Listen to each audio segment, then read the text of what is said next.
futhi manje lethani yonke into eniyiphethe manje irobhari nginkunzi imali osala wena. Oh, you mean you trying to rob us? Eh? Hayi uthi usikunzi imali okusho ukuthi usibambe inkunzi imali. Hayi nina mani ningazongicorrecta lento engiyisho ngiyayazi mani kuyona. Kodwa brother ayisekho-ke fela lento siyenza. Bazi ngibamba kanjani inkunzi ngesuku ngihamba nalo muntu lo. And naso Zulu futhi asibheda yini nje inkunzi imali. Yazi mina ngicansi ngiyadlala. Yabona into ezokwenzeka manje. Ngizonibamba i-double robbery manje. Khiphani namafoni. Cha brother ayivumelekile-ke lento. Yazi brother ukuthi i-robbery into enje formal kanjani. Awukwazi ukuthi sibambe inkunzi uphinde usibambe inkunzi futhi. Wena sewufuna imali, hayi amafoni. Yabona-ke manje-ke nginkunzi imali. I-double robbery lethani namafoni. Letha.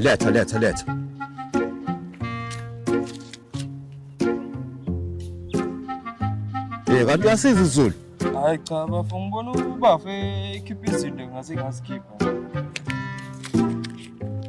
Kanti uyakwazi ukusikhuluma unjalo nje? Hayi bafu angishongo ukuthi angikwazi ukusikhuluma nje uthi nje mengithukile usingilahlekele. Example nawe usuthukile isigisi sibuye sikulahlekele. Uyadelela unjalo yazi uyajwayelana wena.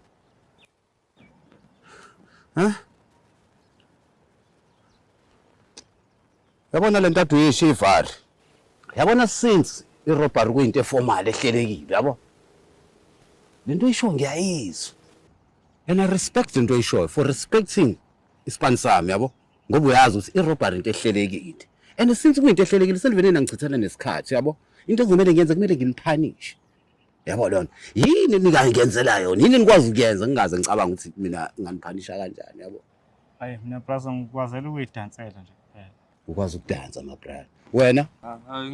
Ngiyawazi ukusina. Wena uzongijwayela kabi nina checkani man. Kodwa brother wow. Hey futhi check man. Check. Go down.